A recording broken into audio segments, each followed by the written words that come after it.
What's going on, golf fans? It's your boy Gsluke here with our round 2 live stream for the RBC Canadian Open. Got to break down all things props and betting here, get you ready for all of your exposure on sites like Underdog and Prize Picks with all the props over there. Also, the matchups on sites like the Sportsbooks. Got to get all of that covered for you here. And yesterday was an absolutely smash day for our stream. Ended up hitting on every single prop that we pointed out. And also for our matchups, hit on 2 of those 5 for well into the profit there too. So I know we didn't touch on every single piece of exposure I got to here.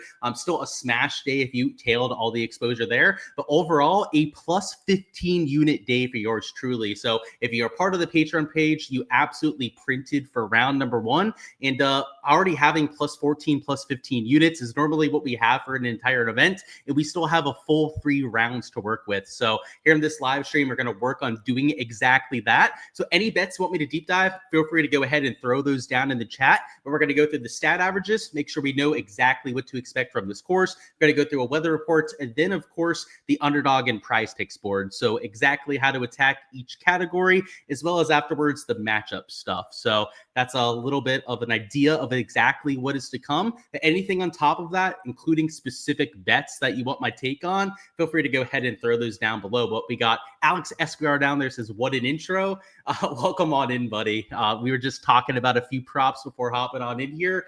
Cheers to you. I got the water in the cup, not doing anything too crazy tonight, and let's get this thing rocking. So first and foremost, we got the stat averages on the board here, and you can see it played a lot easier than a lot of people thought, but actually not as easy as what I was expecting. I thought it'd be closer to maybe 1.5 under par, but minus 1.23 is really easy for a par 70 setup. And if you take a look at the scoring versus the morning and afternoon, in the morning, it only played like 0.7 strokes under par, but afternoon, closer to minus 1.7. So, if you're on the live stream yesterday, I mentioned the importance of going after those PM players because they were going to be playing on a much easier golf course. And that was reflected with the kind of scoring that you saw today. And because tomorrow's weather doesn't look as rainy as what you had for today, I think that's going to look a lot more like what we had in the afternoon. So a scoring average close to minus 1.5 under par is probably what we're going to get for round number 2. Now, the thing that'll change from Thursday to Friday, of course, is going to be the pin location setup, which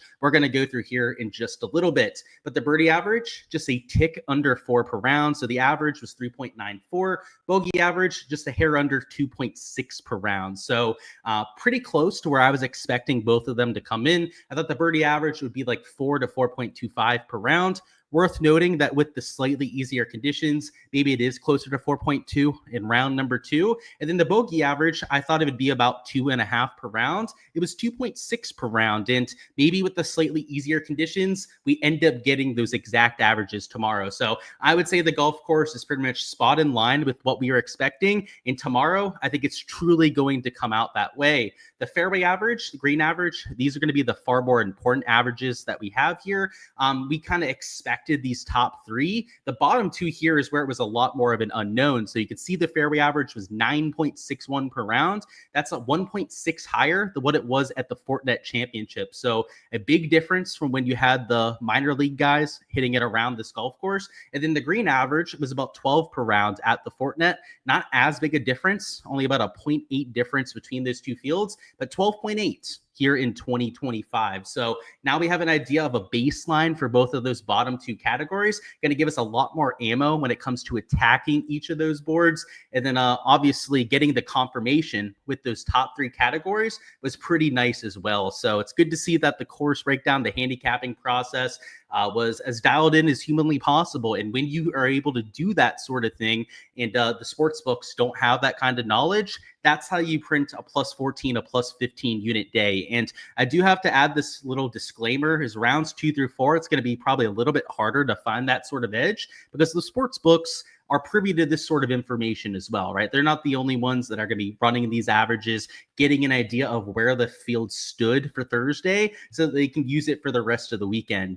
That's what really the power is of joining my Patreon page, right? Being able to get all those exposure and all of that for round number 1 is so that you can take advantage of boards when they're presented like that. So if you guys haven't already joined over there, I would highly recommend doing so.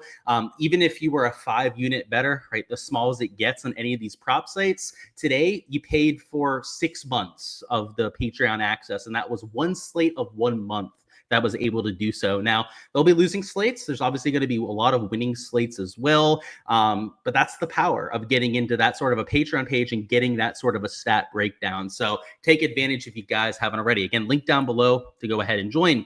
But the weather for tomorrow, this is what I was kind of alluding to before, looks a lot like what we had in the afternoon. So no real rain during play, looks pretty clear from that perspective. And the wind gusts don't get over 13 to 14 miles an hour, and your sustained winds are in that 7 to 8 mile an hour range. So pretty much the exact same as what we had in the afternoon. Not a lot of wind, but not existent either pretty much the entire day, which I think gives us a good idea of a -1.5 scoring average. So that's not going to change that much. The aspect that I haven't completely deep dived yet would be the pin location setup. And for round one, it was pretty straightforward. We went through the pin locations together yesterday, especially on the more scoreable holes. It felt like they were in pretty easy spots. We'll have to see what they're doing for round number 2, because at this point, I haven't been able to do it quite yet. So we're going to go hole by hole. We're going to get an idea of exactly where these pin locations are to see if it's going to have a drastic impact on these averages, because as I was saying here, I think it's looking like it's going to play easier, but we'll have to check on these pin locations before saying for sure. So first off, we got hole 1, which is going to be in the back left corner. So let's get to the right hole before we start going through these. Also, want to see and say hi to you guys in chat. We got Joseph Hoover down there, my guy. We're going to see you at Aronimic next year, which, by the way, I'm heading up there for that too. What's going on? He said, yo, thanks for the money. Of course. Connor sold you today. Hate to hear that, Brandon. Hopefully you can do better tomorrow, I guess. He said, anyone for an under on score between Connors, Pendrith, and Burns? I don't really like any of those 3, to be frank with you. So I don't really want to give you a bet for like an under on strokes that I haven't entered myself or anything. So he said, or anything else I might like. We're going to go through plenty of stuff that I like here in the live stream. So just be patient and we'll go through it. But yeah, I'm not going to give you a pick with those 3. What's going on, Brian? He says, what's going on, guys? Welcome on to the stream. So first off, we got this pin in the back left corner. This is a par 5. So it is nice to have it further into the green.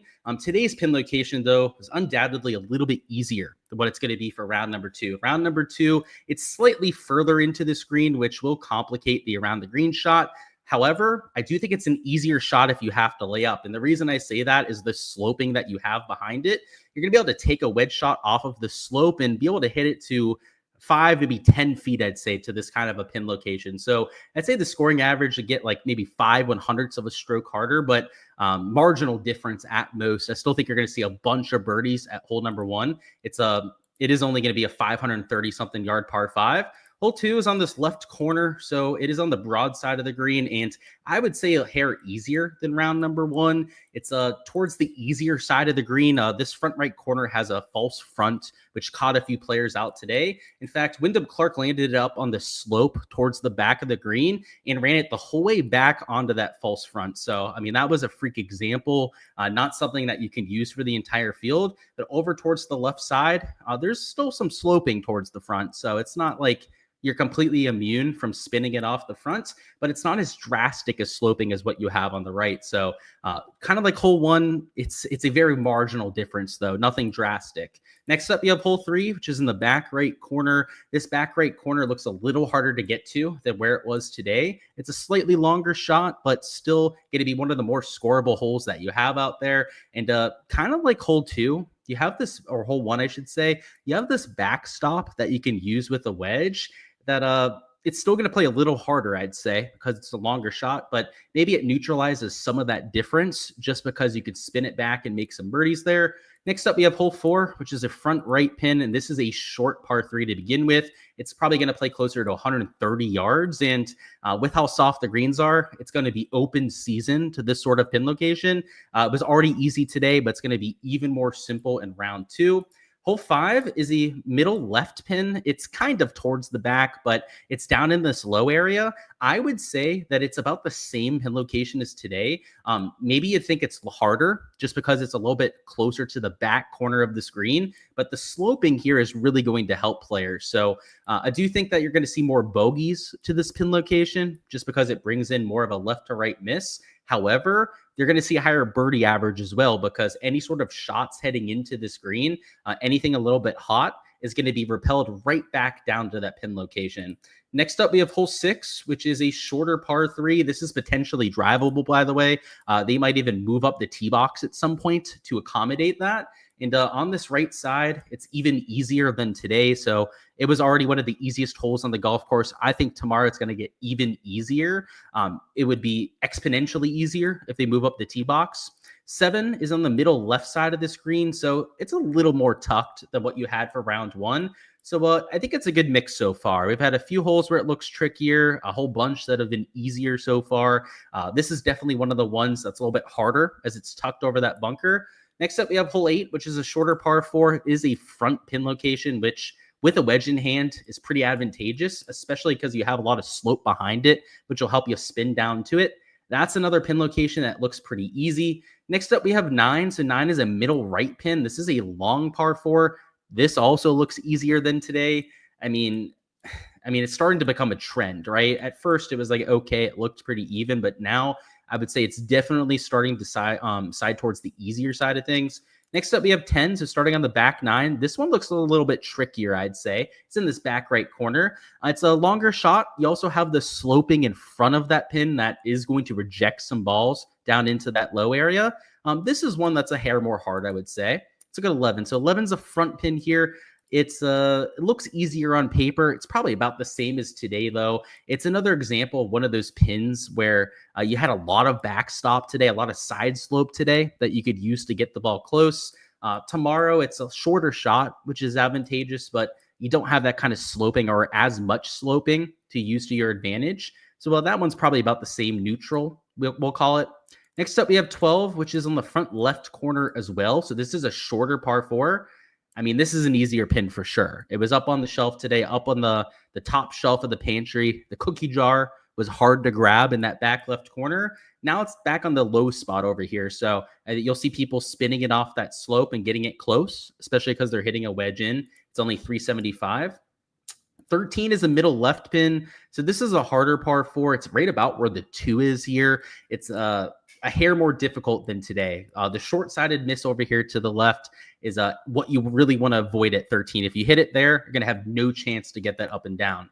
14 is a super short par 4. It is going to be, par 3, I should say. It's going to be in this back right corner, so it's not quite as accessible as today. Today, it only played 120. You also had some sloping that players were using to get it close. It's still only going to be like 135, though. So kind of like the first par 3 that we went through, you're going to see a whole bunch of birdies there because it's a super short shot in. 15 is a shorter par 4. This is a very accessible, very scoreable hole. And now that it's on the front side, it's going to be even more scoreable than today. So yeah, I mean, at this point, I can say it's actually set up even easier tomorrow than what it was for today. 16 is in the middle right over here. It's about where my cursor is now. I would say about the same difficulty, maybe a hair easier even than what you had in round number 1. And we do have to mention the lift, clean, and place here in a second. I do want to mention the impact of that because kind of skipped my mind for a second, but it's not something we can completely ignore. I'll mention that after we get through these pins. But 17's on the middle left. It's about where my cursor is right now. It's about the same pin location as today. I mean, it's about the same depth into the green, just over towards the left side as opposed to the right. So not a huge change there. And then finally, 18 is the finishing par 5. It is towards this middle left of the green.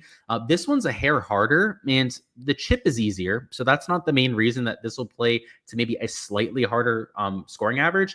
It's because it brings in this false front. And what you can't really get an appreciation for when we had it on the green view is how steep this slope is. You can end up short here and back in the water. So the fact that it's a little bit towards the front now brings that into play, but it's still going to be one of the easiest holes as a reachable par 5. So overall with the pin locations, they're actually easier than what we had for today's round. But what I will say is I would be very surprised if it was lift, clean, and place. So this is something that I should have mentioned a little bit earlier. Bogey average is probably actually going to go up a little bit because you can't put the ball in hand, or at least let's assume that's the case. They might end up making it lift, clean, and place, which I think would be a mistake. But let's assume they do the right thing and it's not lift, clean, and place. In that case, bogey average probably go up to like 2.75 per round. It would be a pretty significant difference, I would say. Birdie average, though, not going to change very much, especially with the kind of pin locations that I saw on there. A lot of very accessible ones, like even the easy holes, like go down at like the easiest spots. So I actually think the birdie average is going to go up, probably be at least 4.1, 4.2 per round. Bogey average, though, this is the interesting part now, I think will probably be like 2.75 per round. So the net impact of that is probably that the scoring average isn't going to change that much. So rather than that -1.5 scoring average, if it is no lift, clean, and place, I'm just going to make that assumption now. Obviously, pay attention to the PGA Tour comms, get an idea on the exact situation at hand. Maybe they surprise us and it is lift, clean, and place. If so, -1.5 scoring average. If not, maybe like -1.25. I don't think it's going to have like an insane difference on the scoring, but I definitely do think you're going to see more bogeys. It will have a little bit of an impact there. Maybe not as much when it comes to the birdies or better. So that's how I've got this golf course playing. Whether or not a massive factor, really the main thing that I'm going to be keeping an eye on tomorrow morning is whether we have that lift, clean, and place. Because if not, it feels like a whole lot of fades are going to be the place to go, especially with strokes or bogey or worse fades. That feels like where the biggest impact is going to come. Other than that, I think it's pretty projectable, pretty straightforward. I think a lot of these sports books have the information now. So our job in finding this value isn't going to be as straightforward as today. So like I said, it's not impossible to find value, but we're going to have to work a little bit harder for it. I do want to see if Prize Picks has posted a board yet. They didn't have anything up when we first went live here. If not, we're going to go through Underdog and Sleeper to begin. I've actually already entered something on Sleeper, so you might even want to start over there. But Underdog has this covered, and I'm assuming at some point we're going to get a board here on Prize Picks. So yeah, only DP World Tour stuff as of right now. We'll have to circle back on them just a little bit later on. Let's see. So thanks for the help yesterday on props, of course. Am I sensing that Rory has lost some focus since winning the Masters? You didn't see him that much of his round. I actually think he admitted to that today. He said that after the Masters, he doesn't have as much hunger anymore, that he feels like he has to get back on the horse and focused again. And so, yeah, I think what you said there has a lot of truth to it. And he even said so himself. So maybe check out the interview. You can get a real sense for how he's feeling about it. But he kind of said exactly what you were saying there. He said, dude, you live within walking distance to Aronimik, more than welcome to crash. Dude, I mean, if that might even make things easier, but I just want to go to Aronimik too. So I'll probably have a place to stay, but we should definitely meet up, maybe have a brew on the golf course and chill out. And yeah, if you're only walking distance away, then I'm assuming you're going to be there for almost the entire event. So let's definitely have ourselves a time. And yeah, I'm digging this track too, man. Like, I don't know if I want to see it every year. I think they were mentioning like maybe using it for like all the Canadian Opens. I really hope they don't. I don't want to see it like perpetually, but once every like 4 or 5 years as a bomber fest for the Canadian Open, I'm not against it. And I think this is a really good test or a really good warm up for the US Open. It's not going to be as hard as the US Open, but it emphasizes a lot of the same stats. So I'm digging it from that perspective. Going on, Antonio? Welcome on in. Hisatuni seemed dialed in on fairways and greens. I agree with that, Doug. He did really well with bogey avoidance. I really liked that with what he did today. Didn't make a whole lot of putts, though. So I'm playing him in fantasy tomorrow.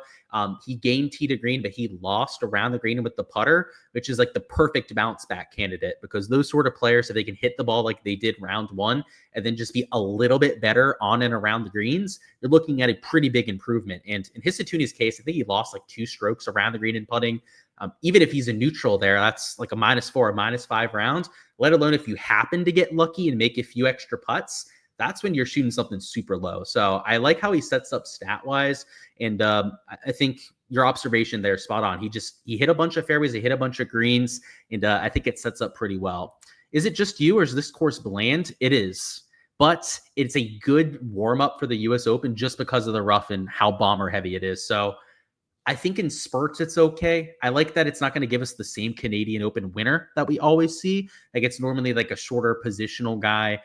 Rory won back-to-back, right? That kind of throws it off a little bit. But outside of that, a lot of like the shorter, more positional players, I kind of like this change of pace. Rio seemed not to hit a putt.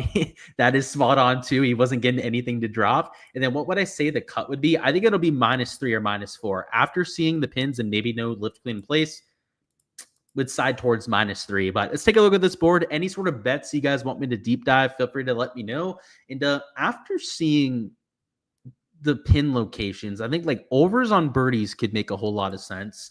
Like if you want to take a positive stance play, and then I'm not against overs on strokes or overs on bogeys on players that aren't playing their best. In fact, before we fully deep dive this board, I just want to go ahead and point out what I played on Sleeper, just because they normally are pretty quick to bump stuff on Sleeper. So I want to see if we can catch that before any line movement. Fingers crossed that it hasn't already happened, which that is a possibility, guys, I must admit. But let's see what we've got over there. So the first one I took was an Alex Smalley over 66.5 strokes. And yes, you did hear that correctly. He is at 66.5 strokes. And unfortunately, now he's up at 67.5 strokes. But I do have to mention, I actually don't think it's the worst to take him at 67.5 now, because what you'll see on a site like this is that, let me bring up the round strokes so that we can look at the proper category. Actually, I guess we'll just find him on here, right? Alex Smalley. I know he's got his line on Underdog, but he's at 68.5 and he's juiced towards the under. So, maybe Prize Picks ends up posting him at 68 flat on their site. If he's at 67.5, that's still a 0.5 discrepancy. So it's not quite the 66.5 that I posted for my Patreon members, which was just, 66.5. He has to shoot -4 to cover. The idea there, that's 3 shots gained to the field. That's like a Scotty Scheffler level baseline. You're not projecting anyone in this field really to gain 3 shots gained per round other than a Rory McIlroy. So like maybe Rory should be at 66.5 strokes, but Alex Smalley, who's an average to slightly above average player, we'll go slightly above average, as Alex Smalley should not be at 66.5. And even at 67.5, that's still a very aggressive projection. Still, I would still lean on the over on that for sure. And then I paired him up with a Justin Rose over at 67.5. So Justin Rose is also up at 68.5 over here on these other sites. So let's find that so you can see him there. Also juiced towards the under. But the thing with J Rose that makes him an even better fade is he was so short game dependent. In fact, he gained nearly 4 strokes with a putter today, but lost in all 3 tee to green categories. In fact, lost a bunch off the tee. If it's going to be a harder test and no lift clean in place where you can't just save yourself getting up and down all day because you're putting the ball in your hands, that plays directly into his detriment. So at 67.5, I faded him. He's actually still at that number. And if you played those two together, you get a 2.96 payout, which I've got to admit, I may actually just play that for more exposure. In fact, I'm going to play that for more exposure right now, that 2.96x, the over on Smalley and Rose at 67.5. Because before I was only able to get Alex Smalley at 66.5, and the payout was worse. It was only 2.63x. And what I did on that one is I used the 30% boost on it. So I took it from like 2.63x to 3.12x, which I thought was a little bit better. But if you know anything about the boost that they do on Sleeper, that's the site that we're talking about right now. They only let you put $30 on it, which for somebody like myself that enters hundreds of dollars on my slips, that's nothing. That's like 0.1 units essentially that I was able to enter on that. So that's why I'm actually kind of happy to enter this now with Smalley and Rose at 67.5. It is 1 stroke higher, which it matters on Smalley. That 66.5 was laughable, but the payout multiplier now is a lot more favorable. The multiplier on Smalley at 66.5 was like 1.6x or something, which really hampered the payout with that 2-man. And now I don't need a payout boost to make it something respectable. So I added that for $200. You guys can see that there. I'm not sure if you can actually see the screen properly, but I entered that for an extra $200. So if you want to tail along with that, I even entered it myself, right, at that inflated sort of line. But if you want to get those 66.5s that I posted on the Patreon page, it's just another reason to go ahead and join over there. But that'll be for the sleeper side. That'll be the 1 slip we take over there. Again, 2 fades. If there's no lift clean in place, that'll help us. Even if there's lift clean in place and it's the easier pins, 1.5 under par is a 68.5.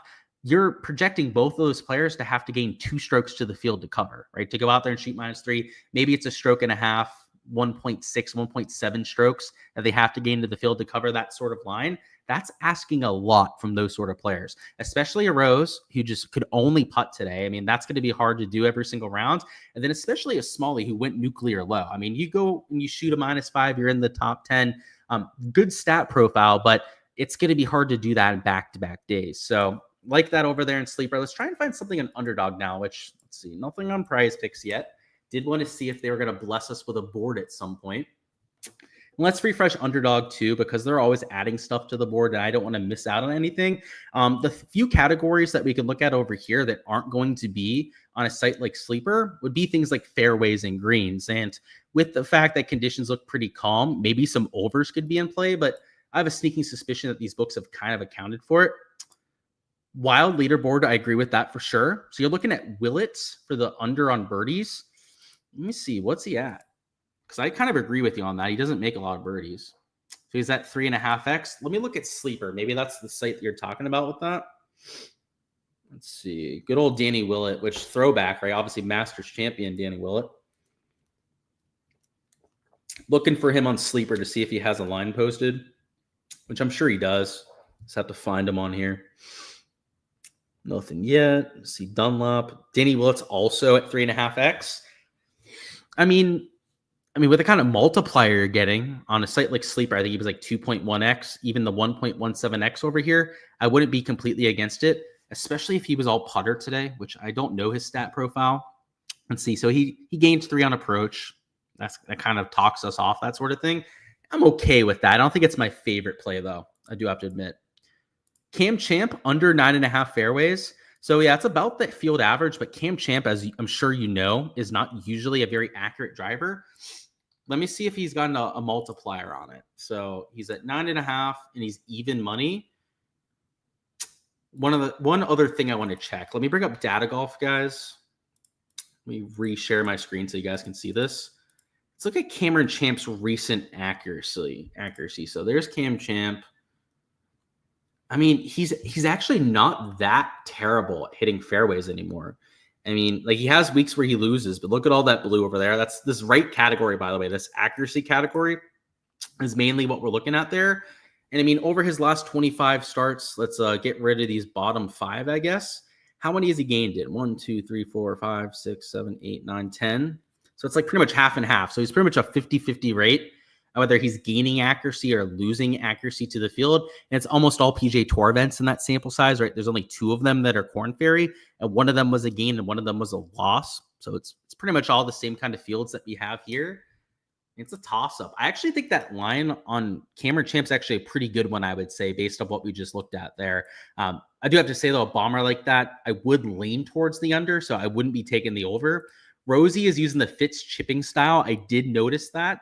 Kind of a bad look, if you ask me, right? Doesn't scream confidence for sure. Thoughts on Burns for the under 67.5? He's just slightly juiced at -105. You're kind of shocked to see that the under is almost plus money. Yeah, especially on like a Burns, like an elite tier player, I could see taking to shoot -3. Not like a scrub, right? Obviously, scrubs. You see why I'm taking that over and why that's heavily juiced in that direction. But let's look at the shots gain metrics. The issue with Burns is that he was so putter dependent today. I mean, I love him at this golf course. I bet him outright for a reason. So I hope he proves me wrong. But he did only gain about a half a stroke between the off the tee and approach play. So he's got to get that going for me to feel a little bit better about it. But I mean, if you could get plus money on that, let's say that drifts to like plus 100 or plus 105, then I'd probably be looking to enter that myself. He said, sick, you can't get this action on Underdog and others being an underdog in UK. Yeah, we know that, Brian, but that's no different other than any other slate, right? So I don't know what to tell you, boss, man. Yeah, you have to deal with where you live, right? You can only enter certain stuff. It's unfortunate, but right, nothing we can do about it here with this content. But let me know if you have any questions, man. We're going to continue to do our thing, though. So let's go through this Underdog board. So I wanted to look at some of those other categories that we weren't really looking at before. And like a Rory under and fairways could make sense. Let's go back to that one as well. So if we search him up in the top right corner over here, you'll see Rory McIlroy. He was pretty decent with the accuracy early this year. So by early this year, do I have this sorted the right way? I think I do, yeah. By early this year, I mean like his first few events, like he gained 8% at the Pebble Beach. He gained 9% at the Hero Dubai Desert Classic. Ever since then, he's been a massive loser, right? So like unlike a Champ who's actually shown us ability to hit fairways, Rory, I feel pretty decent about taking for an under. Now, he did say that he, quote unquote, felt good about his driver today, but not 100% sure that's something I'm going to play. Let's see. Who else could... So a Burnsy, he's not the most accurate player. I just want to see what other kind of line value we have before we commit to taking anyone in particular. Burns has also kind of been hit or miss with the driver. We know Corey Connors is an accurate mofo. Same thing with Shane Lowry. That guy hits a whole shit ton of fairways. McIntyre is more average than most. Taylor Pendrith is more accurate than most players. He got me on a slip today. I took his under and he went way over. It's his home course. I guess I should have known a little bit better. I guess based on looking at this board here, my favorite of the guys that are at 9.5 even money would be a Rory McIlroy. So let's throw that in there. And then let me look at greens and regulation. Let's get up here to the search bar and see if there's any like 12.5s that make sense for an over. Now, the thing I'm seeing so far that's kind of unfortunate is that they have these guys multipliers to shit. I mean, they're all like, first off, juice towards the over, and they're like 0.8, 0.77x. That kind of defeats the purpose of taking some of these. And then even like Rasmus, he's there at 13.5 for a projection. That feels rather aggressive, especially on a guy like Rasmus that isn't a top tier iron player. Average was 12.8 per round today, which is a lot higher than normal. But our over on green regulation does not look like it's going to be there. So I guess let's keep the Rory one in there for the under on fairways and then see what we can find with some of these other categories. So I did want to kind of look at the birdies. I know we mentioned that one before. Maybe it does play to a slightly higher birdie average. So if we can find somebody that's an elite tier birdie maker, I wouldn't be against an over. Kind of just like first glance here. An EVR, a Matty Schmid, they make a decent amount of birdies. That's let me bring out the PGA Tour website. I do want to bring out the birdie or better list just so that we have exact numbers when it comes to comparing to these players. So uno momento while I bring this up. All right, so here's the birdie list. By the way, what's going on in chat? He put a shorter driver in the bag this week, Rory. Interesting. Aberg is dodgy with the irons at the moment. He's pulling them to the left. He had a pretty decent round then, right? If he was pulling them to the left and shot -2. That's good information, though, Brian. It worked to our advantage today. I took Sam Burns to make more birdies than him. But, yeah, I don't know. Maybe that's why he's playing so poorly. I know he's missed a few cuts over his last 4 or 5 starts. It's good information, my dude. I didn't notice that myself, but I'll have to go back to the tape because if that's the case, maybe somebody needs to relay that information to him. But let's see what we have here. So EVR, I believe, is like number 17 on torn birdie percentage. I want to see where Matty Schmid lines up as well. So yeah, EVR number 17, exactly like I thought. Schmid is number 14. So he's actually even a little bit better than Eric Van Rooyen in the category. But let me see who else. So like, where does Mackenzie Hughes grade out? I know he's not as high as these other guys, but yeah, number 129. Forget that. not going to take him. He might go over. I actually think he sets up well for tomorrow. He hit it well today, but he couldn't make that many putts, so that probably comes around. But Cam Young, now that feels like that's off. I know he hasn't had the best year, so like don't get me wrong. Right? He's only number 48 on tour, but he's one of the best players in this field. So I want to take a look at a couple things here. Let's see where Matty Schmid is. -130 over. Okay, so maybe slight value in our direction. So get Eric Van Rooyen and Cam Young. So Eric Van Rooyen's -135. Okay. And where's Cameron Young? -150 towards the over. So kind of like I thought, Cam Young was going to be like the best value out of all of those. I mean, he's, I guess in theory, the best player out of those. Hearing the short driver thing with Rory is kind of throwing me off because if he is using a shorter driver, then like I guess he could in theory hit more fairways. But I want to see what he did today before I give my thoughts on that fully. In fact, let's just take a look at that. So short driver, let's see how it worked out for Rory today, because if it didn't work out, then yeah, we're fading him for sure. If it did work out, then how the hell did he shoot +1 is my question. Then how the hell was Rory that terrible overall? Let's see. Yeah, he only hit 9 fairways today, which, I mean, it's under the line that we're going for. He's a very inaccurate driver overall. Let's take a look at the last few events just to go back to that driving accuracy. Let's see, how was he trending before he changed the driver? I mean, he was having some real troubles hitting the short stuff, so I guess maybe that's why he made the change. It's intriguing for sure that he's changing up the equipment. It does make it feel like he's trying to hit more fairways, which could really work against us. Let me look at Cam Champ. I mean, how many did he hit today? He hit 10 fairways today. And did he have any intermediates? I mean, I'm sure he did, right? So no intermediate there. It was a pure miss. Yeah, you're not missing 15, by the way. It's like the widest fairway in human history. I haven't seen any intermediate cuts yet. And the reason why I look for this is intermediates a lot of times just come down to luck. You can't really control a lot of that. Yeah, look at that. Look how close he was too on that one. Is that one there? See, so he did have one intermediate.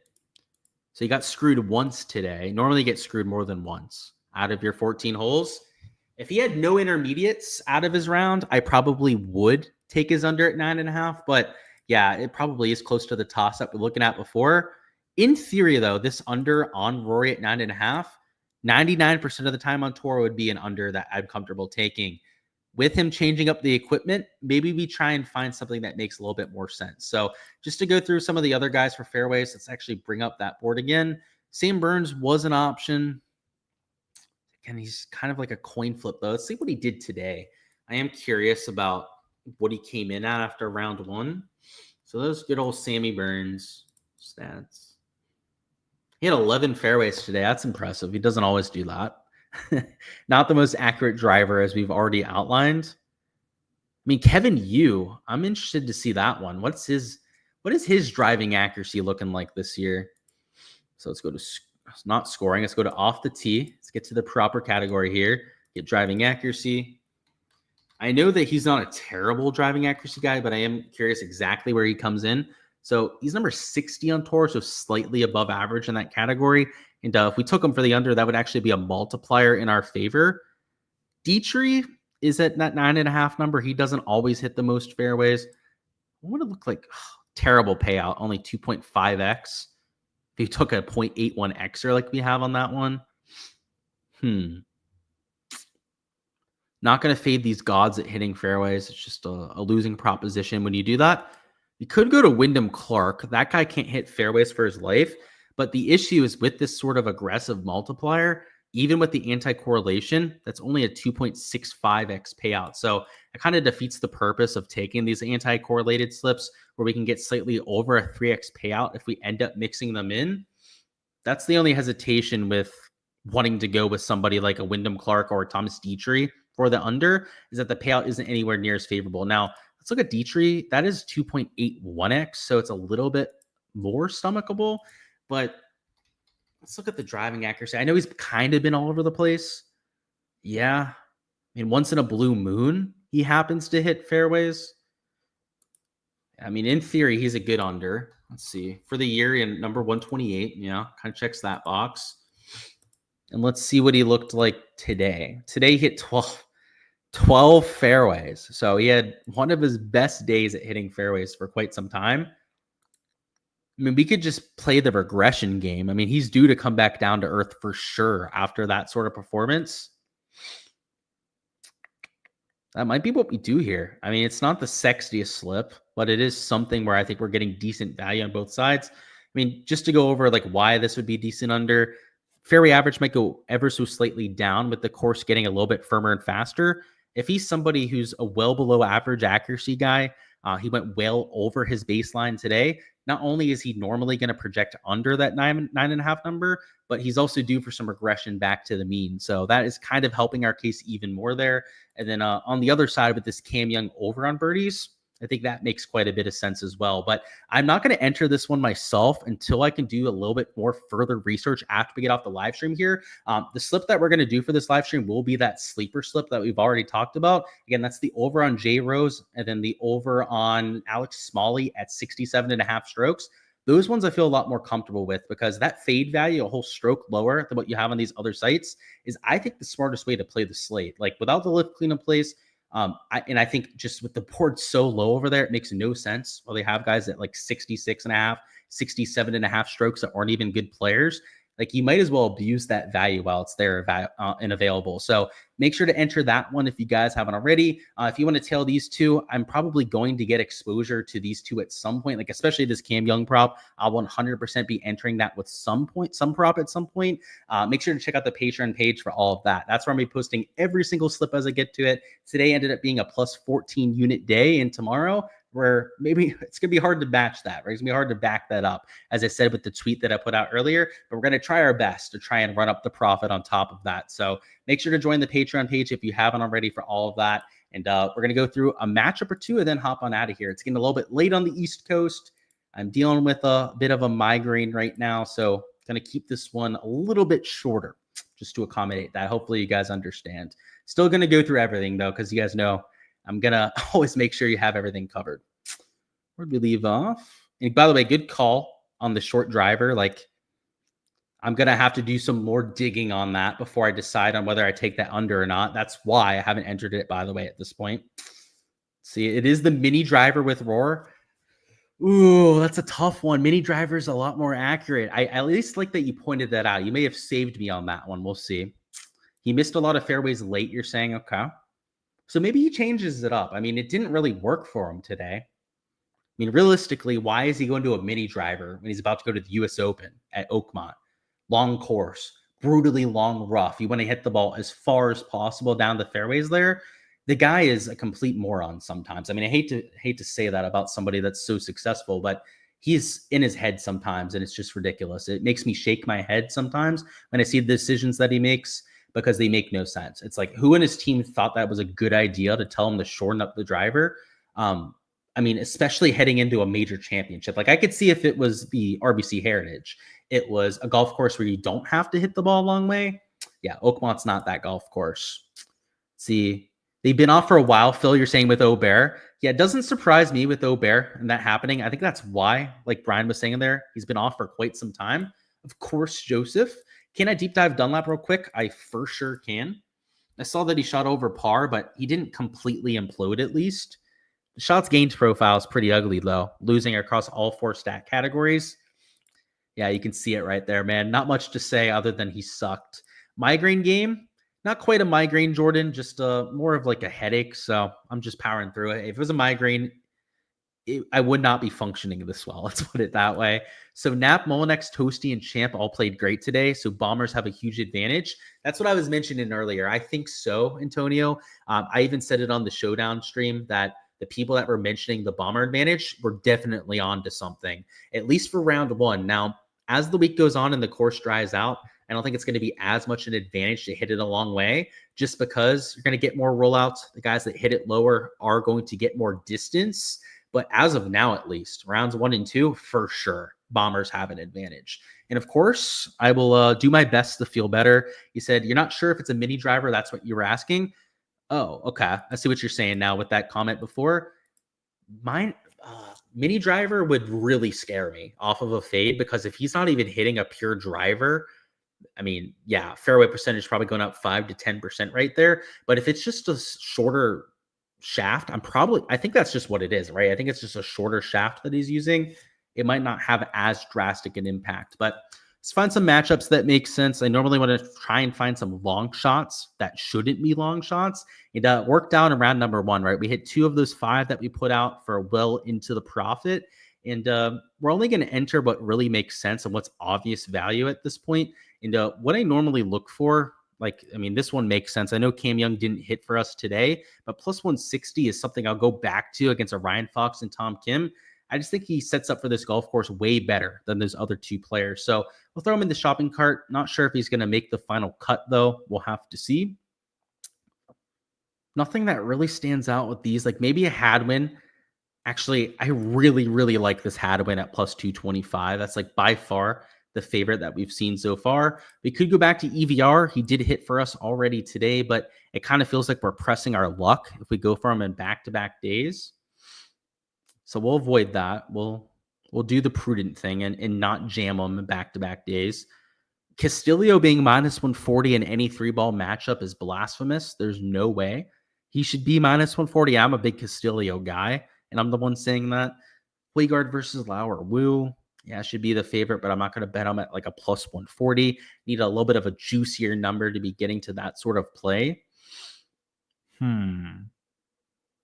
Could go to Hodges again. I mean, he paid off today against Riley Woodland, but again, kind of feels like we're testing our luck, going back to the exact same matchup multiple days in a row. I know Sanjay struggled today, but plus 170 is kind of decent against a Burns and Homa, especially because Burns was a little bit short game dependent. Kind of don't want to bet against Burnsy though, especially because I have so much exposure to him this week, whether it's the outright or as a DFS core play.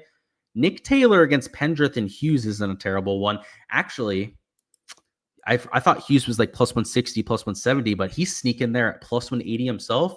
If we take a look at the Mackenzie Hughes stat profile, and I can show you how he played, this is why I really like Mackenzie Hughes, because he gained a bunch on approach but lost 3 strokes putting. I mean, that's unheard of for Hughes. He's one of the best putters that we have on the PGA Tour. That reeks of a bounce back. And just to show you why I like Hadman as well, Hadman had the same thing going on. He gained a bunch ball striking, about 2.5 strokes in those categories, but lost 1.4 putting. That feels like something that should, level out at some point. He should be a much better player than that. So those two for sure are going to get added to the mix. Benny Ann versus Mitchell and Dietrich. Now that it's not round 1, Mitchell's going to come back down to earth. Dietrich, we know he played way above his head today. Let me look at Benny Ann. I know Ann did not have his best round. I played him for a 3-ball today, and he didn't end up paying out. But, I mean, it wasn't terrible in any one category. He just lost a stroke with the putter. Maybe I don't like it as much as these other two, but that one was at least in consideration, we'd say. And then, it'll be these 2 matchups that we're going to end up playing. Now, I have to see the exact number that I can get on Hard Rock Bet before I end up officially locking them in as a play, but let's see what we can get over here. So I'm hoping they have them posted. A lot of times they don't, which is unfortunate. Let's see. Maybe they'll surprise us this time. So yeah, they only have the 18-hole matchup bets posted at this point. They don't have the 3 balls up, but if I can get plus 225 or this plus 180 over on a Mackenzie Hughes, I'm going to end up playing both of these for my exposure for tomorrow. So for anything on top of that too, guys, you guys can find that on the Patreon page. What I do with the 3 balls and that kind of stuff is I post that on the Discord channel. So if you're not already on the Discord channel or a part of the Patreon page, make sure to hit me up about that. Patreon page can be found in the description of the video. That, of course, is where you guys can find every single slip as I'm entering it on these sites, as well as all the 3 balls and matchups that I was mentioning there as well. And on top of that, guys, I also have all the fantasy stuff that I'm doing for all these different rounds on here. You guys can see the sheet for round number 2, where you can see all the projections for tomorrow, also projected ownership for everyone on the field. And the thing that I do for my showdown projections, so this is for the DFS tier on my Patreon page, that really separates from a lot of the other sites that you see, is to not only tell you guys who I play, but also why I'm on every single play. So I know it looks like gibberish here. It says Y, HU, Y, SG, all that kind of stuff. But if you scroll over here to the legend on the right, you can see exactly what that means. The guys with the BS are ball striking poppers that hit the ball well today. The SGs are players that are due to putt or hit the ball around the green better than what they did today. The HUs are high upside players, so guys that make a whole bunch of birdies are towards the top end of that list.